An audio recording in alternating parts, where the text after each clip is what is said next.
everybody, and happy Mother's Day. Today is Mother's Day here. I don't know when you'll be watching this, but today is Mother's Day, and I'm here at my parents' house celebrating Mother's Day with my mom. And it is also my birthday and my brother's birthday, so we are in celebration mode right now. But I thought that I would share just something that happened last night with y'all and get this out to y'all for Mother's Day. So last night I was here at my parents' house and talking to my mom about something, and I don't really know how, but we started talking about being a mother, and we started to talk about things relating to that. And then my mom shared about her mother, which is my grandmother.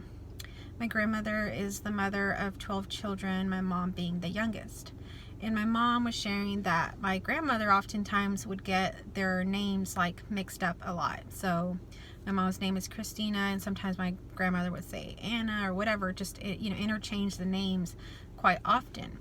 And my mom says that she asked my grandmother why she would get the names so confused.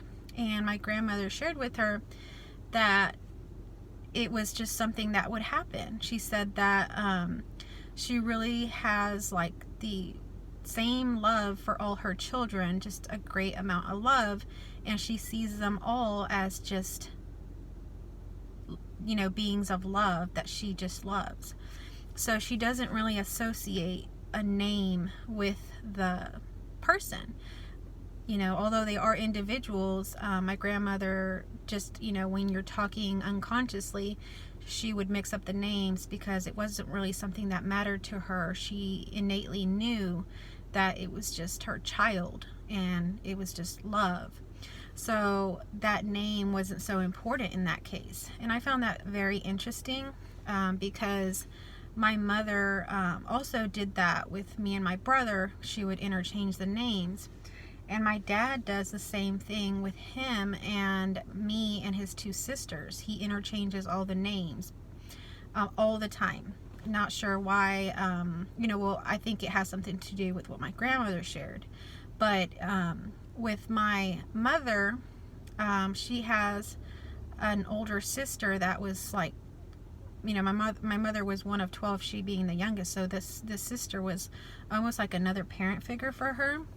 And that aunt of mine often interchanges my mom's name and her own daughter's name, like mixes them up by accident. So I found that very interesting because my mom says that this aunt always kind of saw my mom as like her daughter or somebody that she protected.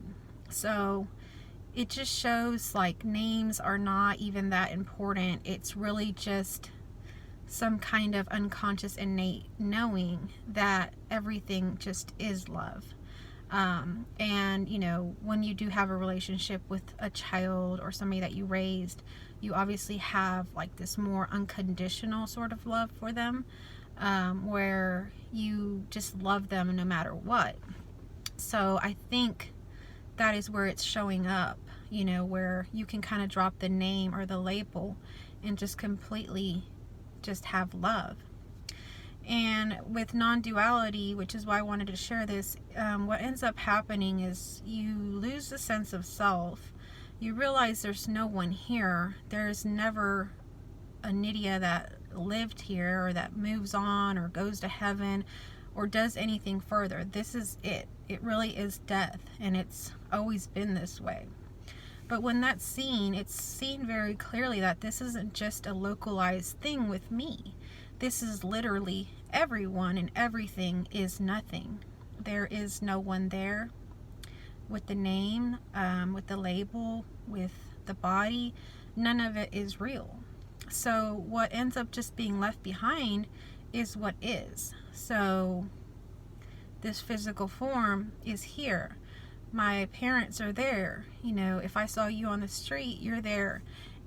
But what ends up happening is that kind of filter of labeling that person by their name, by what they do for their profession, by what their life is like, whether it's successful in some people's ideas or not.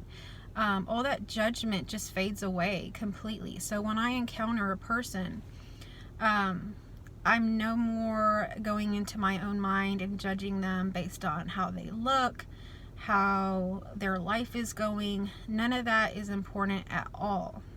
And even their own name doesn't even matter to me. I see them just like I see myself, like nothing, but just having this experience here of feeling like we're doing stuff and how magical that is.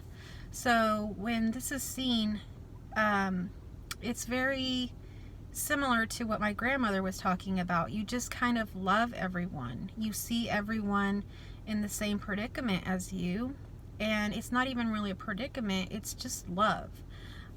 So when someone does something wrong, or there's a mistake, or someone's just way different than you, there's no more judgment. Like, I can remember before I had this theme, when I would encounter people, I would definitely look at how they were presenting themselves, and if it wasn't in line with something that maybe I had, wanted in a friend or an acquaintance or whatever, then I just wouldn't even give that person the day of time. So a lot has changed. I don't have to see the person and just be completely awed by them. I automatically already accept them and love them as they are showing up. Why? Because they are rising this way. Whether they're in society's view a most beautiful person or successful person or not is really irrelevant to me. They are just love, and they're just like me. There's no one there. It's just happening. They have no control of it, and it is just a miracle and beautiful that they even exist. So that's how I encounter people now, as opposed to how I did in the past. But I thought it was just an interesting thing to share, because it kind of ties in a little bit to Mother's Day, so I wanted to share that with y'all.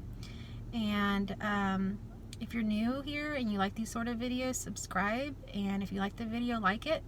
I hope y'all have a wonderful Mother's Day, and thank you for watching.